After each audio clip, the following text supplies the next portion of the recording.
Projectile motion के लिए जो इक्वेशंस हैं वो इसमें पहली क्या है, v equals u plus a T, हमने ये इक्वेशन लिखी हुई है, एक यह हमें इक्वेशन ऑफ मोशन है। इसके अब हम दो कंपोनेंट्स बनाते हैं क्योंकि दो डायरेक्शन है, तो उसके लिए हम इक्वेशंस बनाते हैं।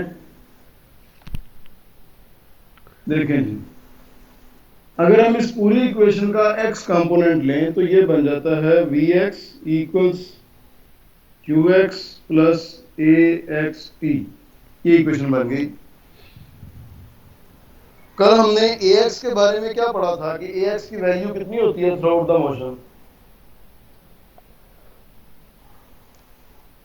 सर ये लेबलिंग में मुझे प्रॉब्लम आ रही है, मुझे कुछ समझ ही नहीं आ रही सर ये है आपने लाइन क्या बनाई है? मुझे तो लगा कि आपको जब दे देंगे कोई इक्वेशन तो उसमें से निकालेंगे हम कंपोनेंट्स।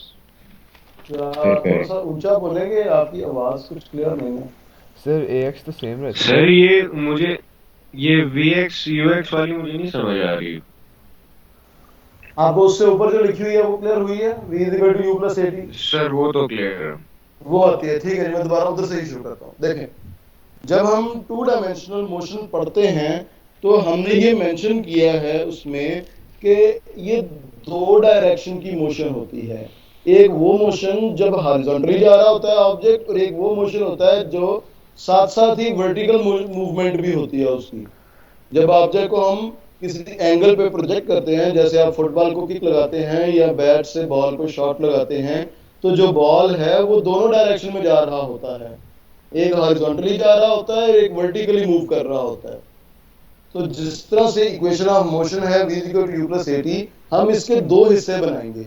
एक वो जो हॉरिजॉन्टली मोशन को डिस्कस करेगा या उससे रिलेटेड कैलकुलेशन के लिए, और एक वो मोशन जो वर्टिकल डायरेक्शन को डिस्कस करने के लिए है। तो जो हॉरिजॉन्टल है, वेलोसिटी चूंकि वेक्टर क्वांटिटी है इसलिए हमने इसके साथ x लिखा, वेलोसिटी वेक्टर क्वांटिटी है x लिखा, एक्सेलरेशन वेक्टर क्वांटिटी है इसमें x लिखा। इसी तरह से हम y भी लिखेंगे। ये वर्टिकल मोशन के लिए ये इक्वेशन हो जाएगी vy equals uy plus ayt। हाँ जी, कुछ क्लियर हुआ? सर वर्टिकल मोशन के लिए y लिखना है सर? जी, वर्टिकल मोशन के लिए हम y लिखेंगे क्योंकि नॉर्मली वर्टिकल जो है वो y एक्सिस होता है, इसलिए हम वर्टिकल मोशन को डिस्क्राइब करने के लिए y लिखेंगे। हॉरिजॉन्टल मोशन को कंफ्यूजन हो रही है। नहीं, अब क्लियर हो गया कि नहीं? अब क्लियर हो गया। हाँ जी, v भी लिख सकते हैं, वर्टिकल के लिए v भी लिख सकते हैं, लेकिन वो ज्यादा प्रॉब्लम क्रिएट करता है क्योंकि वो v हो जाता है, वो u v, वो फिर बच्चे उसी में कंफ्यूज हो जाते हैं, वो इसलिए मैं v नहीं लिख रहा। अब इसको देखिए, मुझे एक्स का पता नहीं है तो मैं VH लिख सकता हूँ।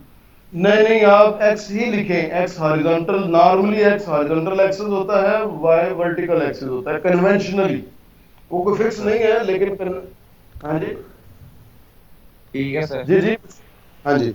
अब ये वाली इक्वेशन देखें जी, कल मैंने एक पॉइंट लिखवाया था ax के बारे में, जरा पढ़ेंगे क्या लिखा हुआ है पिछला टॉपिक, जरा देखें कि उसमें ax के बारे में क्या लिखा था। 0 होता है। जीरो जी जी, ax 0 होता है।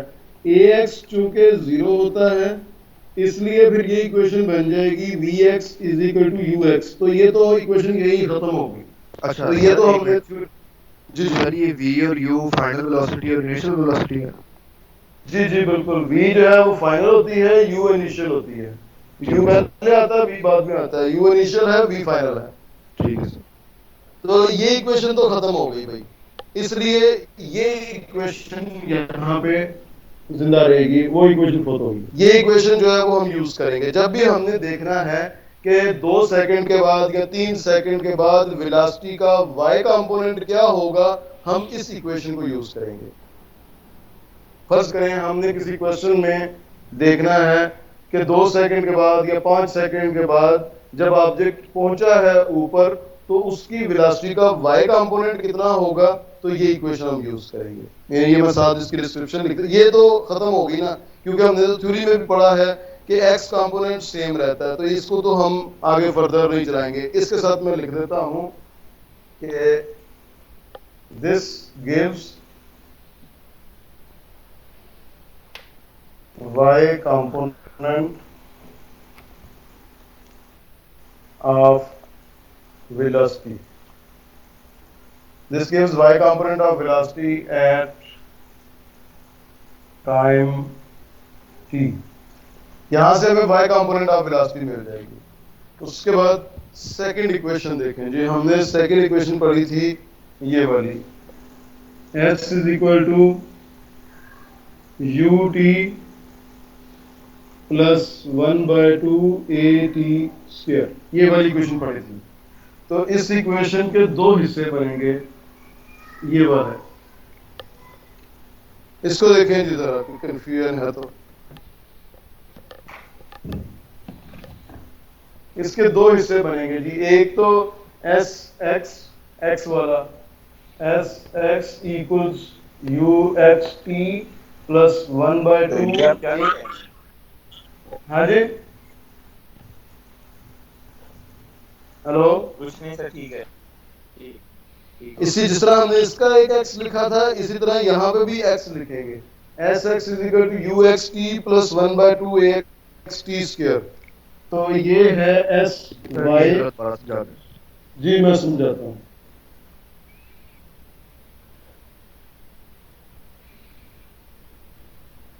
देखिए जी, आपके पास इक्वेशन है s is equal to u t plus half a t square. तो अब चूंकि हम कैलकुलेशन कर रहे हैं दो डायरेक्शन में, तो हमने इसको स्प्लिट कर दिया दो हिस्सों में.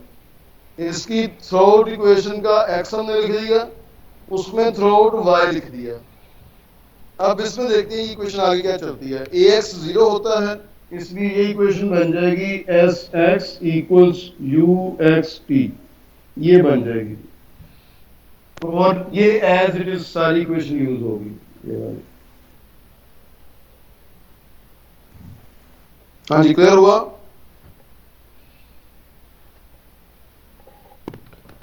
जी सर. इस पूरी इक्वेशन का x कंपोनेंट कंसीडर करेंगे तो ये आ गया, पूरी इक्वेशन का y कंपोनेंट होगा तो वो आ जाएगा sy is equal to u/t plus 1/2 a/t. तो फिर से जो अगली वाली है 2as, वो तो सर एग्जिस्ट ही नहीं कर रहा. जी वो भी करते हैं. जी वो भी करते हैं. सर u इनिशियल वेलोसिटी है इसमें. हाँ जी, u इनिशियल वेलोसिटी, इनिशियल और फाइनल वेलोसिटी सेम होती है इस. हाँ जी, इनिशियल और फाइनल सेम होती है. जो हॉरिजॉन्टल प्रोजेक्टाइल मोशन में इनिशियल का हॉरिजॉन्टली इनिशियल और फाइनल सेम होती है. सही.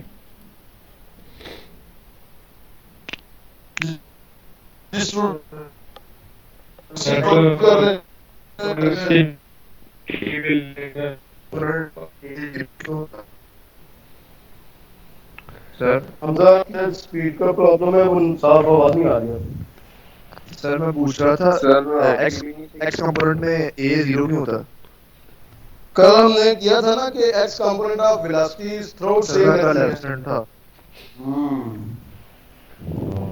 x कंपोनेंट ऑफ इसलिए हाँ जी सर a इसलिए 0 होता है क्योंकि वेलोसिटी कांस्टेंट होती है, और जब वेलोसिटी कांस्टेंट है तो तो फिर एक्सेलरेशन 0. बिल्कुल सही है जी, बिल्कुल ठीक है जी. हाँ, जब एक ऑब्जेक्ट मूव करता है, प्रोजेक्टाइल मोशन में होता है, तो उसकी दो तरह की वेलोसिटीज होती हैं, एक हॉरिजॉन्टल डायरेक्शन में, एक वर्टिकल डायरेक्शन में. तो हम जो अभी तक केस पढ़ रहे हैं वो है वैक्यूम में. तो वैक्यूम में चूंकि हॉरिजॉन्टली कोई फोर्स नहीं होती, इसलिए फिर हॉरिजॉन्टल डायरेक्शन में वेलोसिटी में चेंज नहीं आती. तो जब वेलोसिटी में चेंज नहीं आएगी हॉरिजॉन्टली, तो फिर ax 0 होगा. ax represents acceleration along horizontal component, along horizontal direction. तो इसलिए फिर ax जो है वो 0 होगा. तो सर y कंपोनेंट में a 0 होगा. होता है. ay नहीं, ay ऊपर जाते हुए माइनस होगा, नीचे आते हुए प्लस होगा. तो उसमें एक्सेलरेशन मौजूद है. इसमें एक्सेलरेशन रहेगी. ठीक है सर. अच्छा, जब तीसरी इक्वेशन लिखते हैं, s equals to uxt जो है, ये तो इक्वेशन ऑफ मोशन में ही थी. हाँ जी, ये भी इक्वेशन ऑफ मोशन है, ये भी पढ़ी थी हमने. ये s is equal to ut भी पढ़ी हुई है. अच्छा जी, नेक्स्ट तीसरा देखें. 2as equals v square minus u square. इसके भी हम दो कंपोनेंट बनाते हैं. ये तो 2ax एग्जिस्ट ही नहीं करना sx चाहिए. हाँ जी, एक्स के लिए तो सर एग्जिस्ट ही नहीं करेगा। एक्स के लिए एग्जिस्ट नहीं करेगा, दोनों साइड जीरो हो जाएगी। ठीक है, 2as is equal to v square minus u square, तो ये आ जाएगा सर आपका y। बोर्ड स्टक है मेरे लिए। यार मेरे साइड से तो नेट ठीक जा रहा ज़्यादा है, सही चल आप रहा है इसको यार। रिफ्रेश करें जरा अपना okay sir. Net refresh. Sir ज़्यादा तो नहीं, मेरा भी स्टक है। चलो फिर मैं भी रिफ्रेश करता हूँ, वेट करें फिर। सर मेरा ठीक है।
हाँ जी स्टूडेंट्स, कुछ क्लियर हुआ?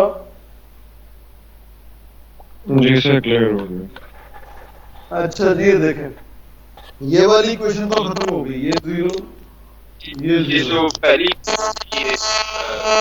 ये x is equal to ux plus ax t, इसको क्यों नहीं हाईलाइट किया? ये ax जीरो होता है ना, इसलिए ये तो जीरो हो गई। फिर मैं पहली वाली की बात कर रहा था, ये जो थी v is equal to ux plus ax t, हाँ जी, इसको इसको नहीं हाईलाइट किया हमने। क्योंकि vx ax जीरो हो गया ना, तो vx ux के इक्वल आ गई। ठीक है, वो तो तो इसका इक्वेशन खत्म कोई हो फायदा गई। नहीं। कोई फायदा नहीं हुआ, वो तो हम थ्योरी में भी डिस्कस कर चुके हैं, तो वो हमारा कहने का ऑलरेडी प्रूफ हो गया कि ठीक है जी, ux vx के इक्वल हो गया। ठीक है, हेलो, अच्छा जी, ये इक्वेशन खत्म हो गई क्योंकि vx ux के इक्वल होता है, ये जीरो हो गई, और ये इक्वेशन हमें बस बची, ये वाली। ये चार इक्वेशंस हमने यूज करनी है। अब ये कैसे यूज होंगी, ये मैं अब नेक्स्ट डायग्राम में बनाता हूं और फिर आपको बताता हूं। ये मैं मिटा रहा हूं।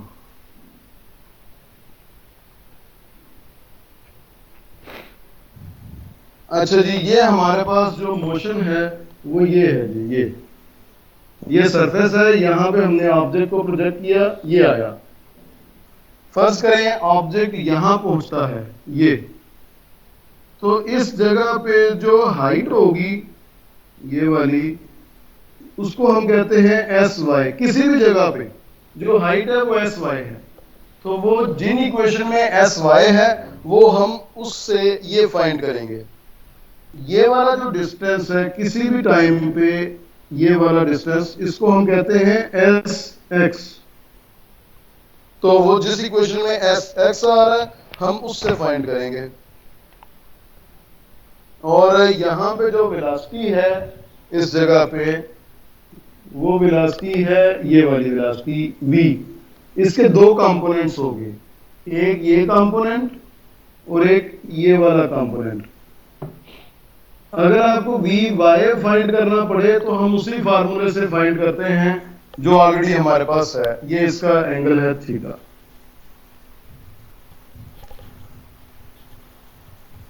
यानी हम क्या करेंगे, हाइट फाइंड करने के लिए हम ये इक्वेशन यूज करेंगे, to find height. Height find करने के लिए हम ये जैसे इक्वेशन cos यूज है कर यार। सकते हैं, s y equals u by t plus 1/2 a by t square, या फिर 2a/sy, ये वाली। ये दो इक्वेशंस जो है वो हाइट फाइंड करने के लिए यूज हो सकती हैं। और to find horizontal distance, horizontal distance के लिए हम कौन सी इक्वेशन यूज करेंगे? S x equals u x और टी। हॉरिजॉन्टल इक्वेशन फाइंड करने के लिए, डिस्टेंस फाइंड करने के लिए ये इक्वेशन यूज करेंगे। और to find y component of velocity, y component of velocity के लिए हम ये यूज करेंगे vy equals uy plus a y और t। ये भी यूज हो सकती है, वैसे लिख लेते हैं 2a/y/sy vy square minus uy square. y component के लिए ये दोनों यूज होगी, हॉरिजॉन्टल डिस्टेंस के लिए ये यूज होगी, हाइट फाइंड करने के लिए ये यूज होगी। इसको नोट करें जी, देखें कोई पॉइंट पूछने वाला है। जी जी बिलाल नसीब, आपने हैंड रेज किया होगा, कुछ पूछना तो बता दें। जी बिलाल नसीब। नहीं सर, वो गलती से हो गया था। अच्छा ठीक है ठीक है जी स्टूडेंट्स, ये मैंने तीनों की डिस्क्रिप्शन लिख दी है आप लोगों की आसानी के लिए, कि जब हमने हाइट फाइंड करनी है तो हम ये दो फार्मूले यूज कर सकते हैं। जब हमने हॉरिजॉन्टल डिस्टेंस निकालना है तो ये यूज करेंगे, जब हमने y कंपोनेंट ऑफ वेलोसिटी निकालनी है तो फिर ये दो इक्वेशंस यूज करेंगे।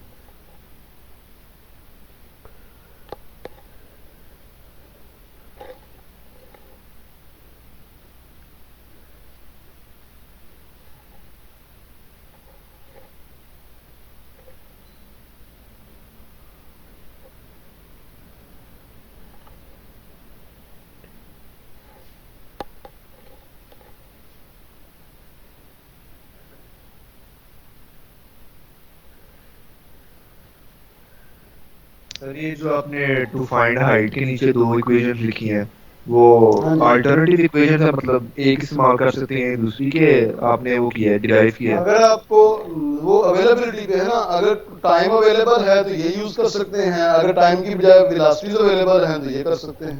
यानी दोनों की चॉइस है, जो चीजें आपके पास अवेलेबल हैं वही इक्वेशन यूज कर सकते हैं। अब इसके न्यूमेरिकल्स करेंगे फिर क्लियर होगा आपको।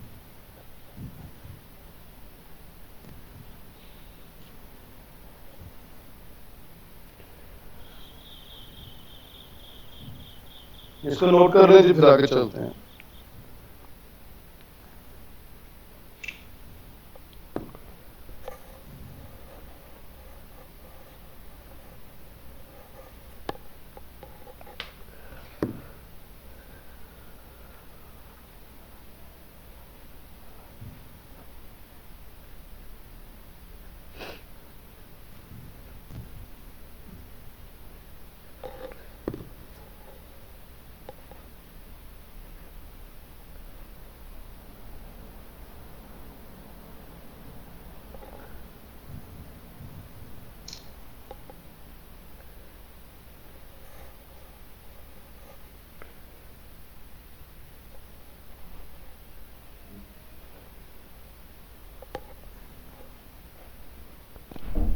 सर जो सबसे नीचे लिखा हुआ है उसको जरा नरेट कर दें, मुझे क्लियर नहीं जी हो रहा। मैं लिख देता हूँ, ये है, मैं इसको,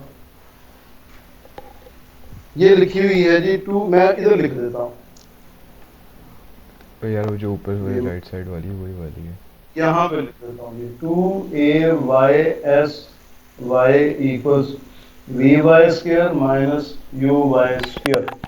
यहाँ से भी हम vy निकाल सकते हैं, इससे भी vy निकाल सकते हैं, तो ये दोनों इक्वेशन यूज हो सकती हैं। एक ये यूज हो सकती है, एक ये यूज हो सकती है, तो दोनों इक्वेशन यूज हो सकती है। सर बाकी सारी चीजें समझ आ गई है, बस ये नहीं समझ आए कि ये 2ax sx is equal to v square x minus u square x, और ये vx is equal to ux plus ax t वाली इक्वेशन हम जो नहीं इस्तेमाल करते कभी। जी मैं समझाता हूँ, मैं इधर से मिटा के फिर समझाता हूँ। ये देखें, आपके पास इक्वेशन है ये वाली, v equals u plus at। आप इसका x कंपोनेंट लें, x कंपोनेंट लिया तो ये इक्वेशन आ गई। अच्छा, क्लियर है ये? हाँ जी सर, यहाँ तक क्लियर है। कल मैंने जो लिखवाया था उसमें देखें ax किसके इक्वल है? सर 0 के इक्वल होगा। 0 के इक्वल, तो 0 t के साथ मल्टीप्लाई का होगा तो क्या हो जाएगा? 0। तो फिर बाकी क्या बचा? vx is equal to ux। जी सर। तो ये इक्वेशन तो ना रही, ये तो एक पॉइंट है ना, ये हमने पहले भी डिस्कस किया हुआ है कि x component of velocity same रहती है, इसलिए फिर ये तो हम इसको हाईलाइट तो नहीं करेंगे। हाँ जी सर ये दूसरी वाली सर, ये दूसरी वाली 2ax sx is equal to v square x minus u square x वाली, ये क्यों नहीं इस्तेमाल करते? ये क्यों नहीं इस्तेमाल करते? वो भी सेम यही चीज है। ये देखें 2ax sx equals vx square minus ux square, ax किसके इक्वल होता है? सर ये 0 के इक्वल होगा सर। ये 0 हो गई। हाँ जी सर। तो vx और ux सेम होता है। जी सर, वो भी 0 हो जाएगा। ये भी 0 हो गया। जी इसलिए इक्वेशन बची नहीं तो वो इधर ही फोत हो गई है। ठीक है सर। हाँ जी, ले जिसको नोट करें, मैं आप इसके आपको क्वेश्चंस करवाता हूँ, फिर ये आपको मजीद क्लियर होंगी। ये नोट कर लिया तो फिर आगे चलते हैं, अगर किसी का रहता है तो बता दें।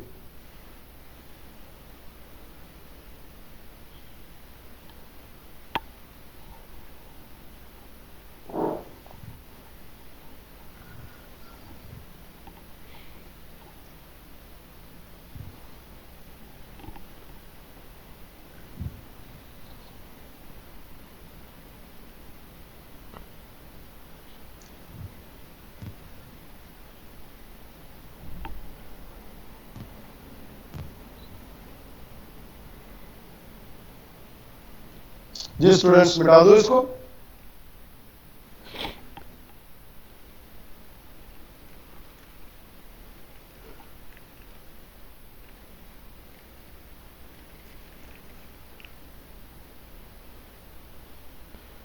अच्छा जी, नेक्स्ट देखें। नेक्स्ट है जी, इसमें मैं अब कुछ एग्जांपल्स इसके न्यूमेरिकली मैं आपको करवाने लगा हूं। देखें जी, एक एग्जांपल करते हैं पहले, उसके बाद फिर आप लोगों को क्लियर होगा। ये देखिए, एक ऑब्जेक्ट है, इसको हम प्रोजेक्ट करते हैं इस तरह से। ये इसकी ये वेलोसिटी है जिसको हमने प्रोजेक्ट किया, इसकी वेलोसिटी है 200 मीटर पर सेकंड। 200 मीटर पर सेकंड की वेलोसिटी से इसको प्रोजेक्ट किया है और एंगल है 30 डिग्री। 30 डिग्री एंगल पे हमने इसको प्रोजेक्ट किया है, ठीक है। अब हमने इसके फाइंड आउट करना है, फाइंड आउट x और y components at t is equal to 0। x और y कंपोनेंट फाइंड करने हैं t is equal to 0 पे। तो हम इसमें क्या करें, हम 200 मीटर पर सेकंड है, इसको हम अलग से रिजॉल्व, या तो आप इसके ऊपर ही कर लें, इसके ऊपर करना है तो इसके ऊपर कर लें। आपके पास जो है ये डायग्राम है, हम इसको रिजॉल्व कर लेते हैं ऐसे। अगर अलग से करना है तो अलग से किया जा सकता है। यहां से हम परपेंडिकुलर अगर ड्रॉ करें तो ये आ गया, ये परपेंडिकुलर आ गया। एक कंपोनेंट इसका ये बन गया, एक कंपोनेंट ये बन गया। तो जो लेकिन t is equal to 0 तो नहीं होगा। t is equal to 0 का मतलब है एट t स्टार्ट, बिल्कुल स्टार्ट पे, ये बिल्कुल स्टार्ट पे वेलोसिटी है। वो सिर्फ ड्रॉ ऐसे करेंगे कि वो इधर लग रही है या इधर आ रहा है, वो तो आप इसको जितना मर्जी एक्सटेंड कर रहे हैं वो इधर आ जाएगा, लेकिन होगी वो वेलोसिटी बिल्कुल स्टार्ट पे, क्योंकि वो टेंजेंट पे होती है। ठीक है, अब इसके कंपोनेंट्स बनाते हैं। ये वाला जो कंपोनेंट है ये है ux, ये वाला जो कंपोनेंट है ये है uy। तो ux किसके इक्वल होगा? थीटा के नीचे वाले मैंने आपको बताया था 200 cos 30 ऐसे लिखेंगे, और जो यू वाई है थीटा के सामने वाला वो ऐसे लिखेंगे 200 साइन 30। इसको हम सिंप्लीफाई कर लेंगे। ये आपके पास आप कैलकुलेटर आप देखें कि cos 30 को मल्टीप्लाई करेंगे तो 173.2 आएगा और ये करेंगे तो 100 मीटर पर सेकंड आता है। ये है जी, ये हमारे पास शुरू के कंपोनेंट्स आ गए जो आपने फाइंड कर रहे हैं t = 0 पे। ठीक है, अब इसके बाद ऑब्जेक्ट जो है कुछ देर के बाद इधर पहुंच जाता है, यहां पे कह लें 2 सेकंड के बाद। तो find out x y components after 2 second. 2 second के बाद जो है वो हम x और y कंपोनेंट फाइंड करते हैं। फर्ज करें ये ऑब्जेक्ट किधर पहुंच गया है, ये वाला, तो ये x कंपोनेंट है और इसका ये वेलोसिटी थी और इसका ये y कंपोनेंट है। हमने 2 सेकंड के बाद फाइंड करना है। तो 2 सेकंड के बाद हमारे पास जो हमने थ्योरी पढ़ी है वो तो यही है ना कि x कंपोनेंट सेम रहता है, जो शुरू में था वही इधर है। तो इसका मतलब ये हो गया कि vx तो वही रहेगा, vx जो हम पहले कैलकुलेट कर चुके हैं वही रहेगा जी, मीटर पर सेकंड ये रहेगा, इसमें कोई चेंज नहीं आएगी। क्लियर है ये पॉइंट जी स्टूडेंट्स? जी सर। जी सर। अच्छा जी, अब हमने y कंपोनेंट फाइंड करना है। तो y कंपोनेंट के लिए मैंने आपको इक्वेशन 2 इक्वेशन लिखवाई हैं, एक 2as वाली उसमें भी vy आ रहा है और एक vy = uy + a/t वाला।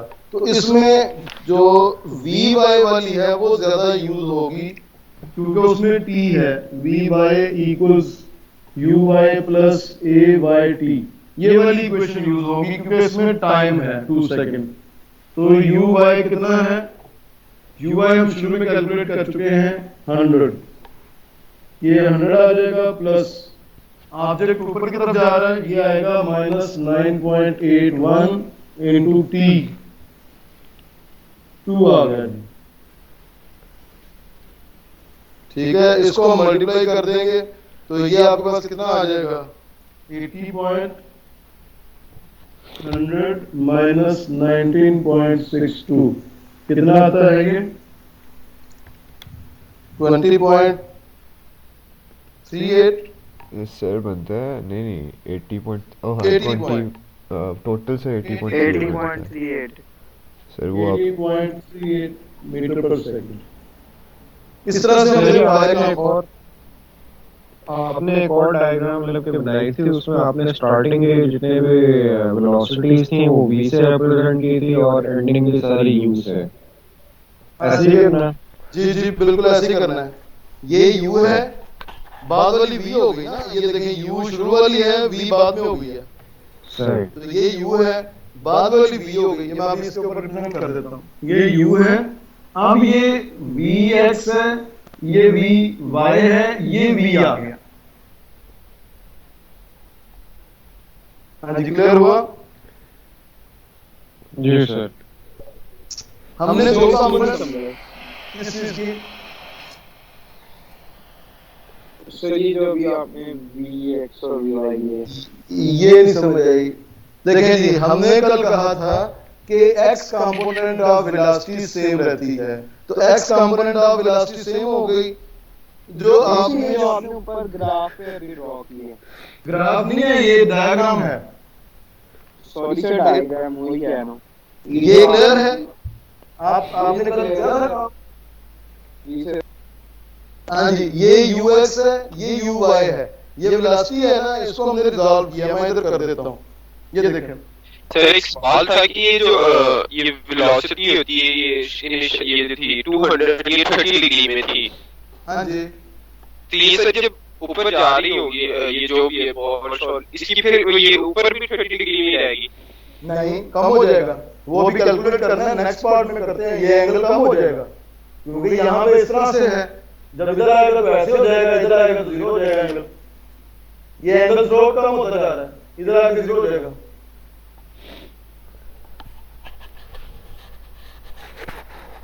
हाँ जी क्लियर हुआ?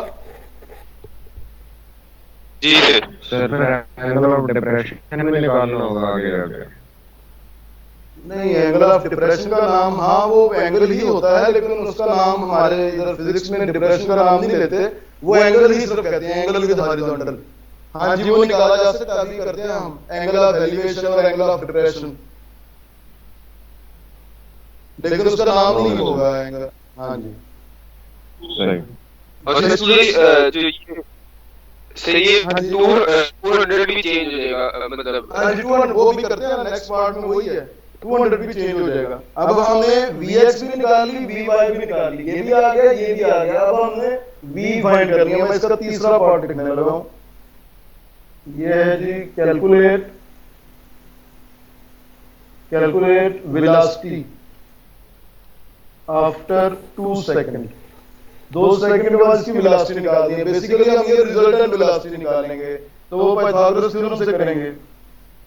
Vx square plus Vy square, इसको हम अंडर रूट Vx कितना है, Vx वही है जो आपने Ux निकाला हुआ है, ये आ जाएगा 173.2 प्लस Vy कितना है, ये निकाला है 80.38। ये जरा करें सॉल्व, इसका क्या आंसर आता है।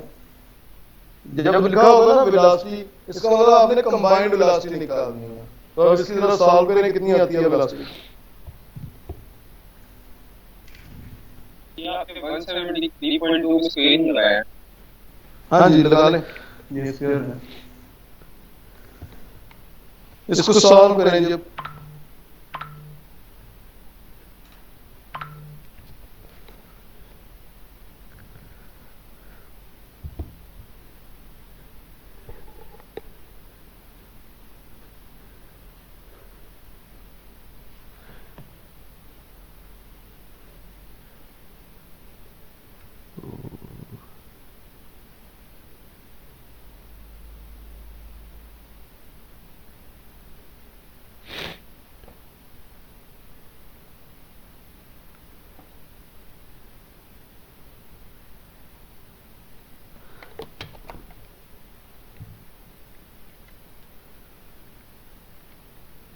हाँ जी क्या आता है आंसर इसका।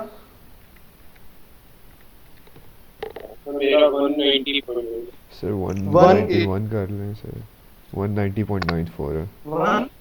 मेरा भी 180। हाँ जी 190.9। हाँ जी वो कम होगी ना, अब ये देखिए 190.9 मीटर पर सेकंड, तो ये कम होगी ना। पहले शुरू में ये वेलोसिटी 200 थी, उधर पहुंच के इस चीज की जो वेलोसिटी है वो कम हो गई है, ये वाली। अब हम इसका एंगल भी निकालते हैं। देखिए जो ये होते हैं वेक्टर होते हैं। आपकी आवाज साफ नहीं आ रही। हमारी सर और शोर ज्यादा है जी। अब बोले, थोड़ा सा माइक से मुंह दूर रख के बोले जी, बोले। कह रहा था कि ये जो वेक्टर क्वांटिटी कंपोनेंट्स होते हैं, हाँ जी ये मतलब डायमेंशंस के हिसाब से वेरी करते हैं। मतलब अगर 3 डायमेंशंस होगा तो 3 कंपोनेंट्स होंगे, 2 डायमेंशन होगा तो जी जी बिल्कुल बिल्कुल बिल्कुल। यहाँ पे हम सिर्फ उसके 2 कंपोनेंट्स देख रहे हैं। बिल्कुल ठीक कह रहे हैं आप। जो ऑब्जेक्ट तीनों डायरेक्शन में मूव कर रहा होता है, उसके 3 डायरेक्ट कंपोनेंट्स होते हैं। अगर एक ऑब्जेक्ट एक डायरेक्शन में मूव कर रहा होता है तो उसका एक कंपोनेंट होगा। अगर एक ऑब्जेक्ट 2 डायरेक्शन के अंदर मूव कर रहा है तो उसके 2 कंपोनेंट होंगे। बिल्कुल सही कह रहे हैं। अब हमने इसका एंगल निकालना है कि इस जगह पे ये, हाँ जी एक क्वेश्चन था कि हमारे जो एग्जाम है उसमें हमेशा एज डिस्टेंस नेगलिजिबल होगी। आपकी जो क्वेश्चंस की जो कैलकुलेशंस हैं उसमें एयर रेजिस्टेंस नेग्लेक्टेड के साथ ही है।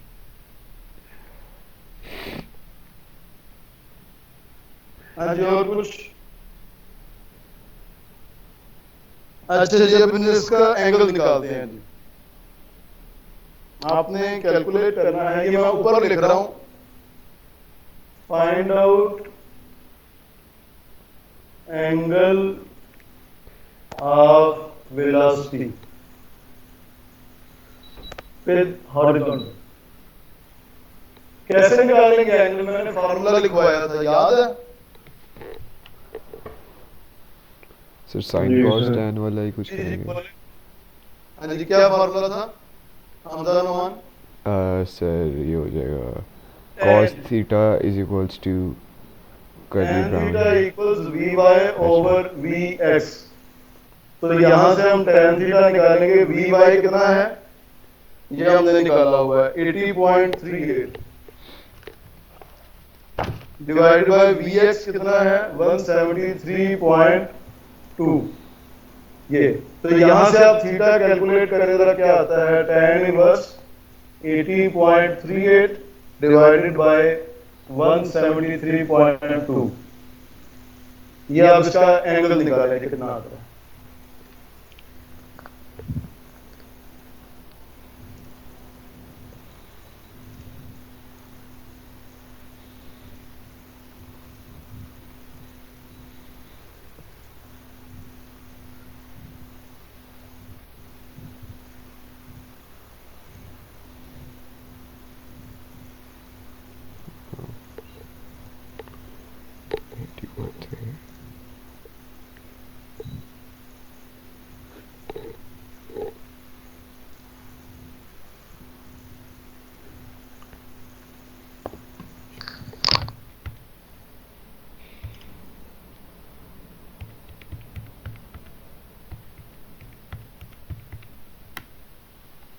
जी बच्चों क्या है एंगल?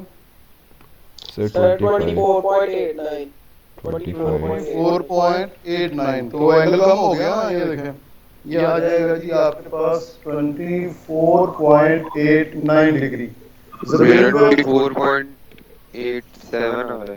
ठीक है 25 अप्रोक्सीमेटली हो गया ना, जो भी आपके पास आ रहा है वो थोड़ा बहुत डिजिट्स का फर्क पड़ जाता है, तो 25 डिग्री अप्रोक्सीमेटली हो गया। शुरू में ये 30 था, 25 हो गया, जैसे जैसे ऊपर जाता जा रहा है एंगल कम होता जा रहा है। ये आपके पास वी वाई, ये वी एक्स, ये वी, इस तरह से ये एंगल कम हो गया, यहाँ पे आएगा तो बिल्कुल जीरो हो जाएगा।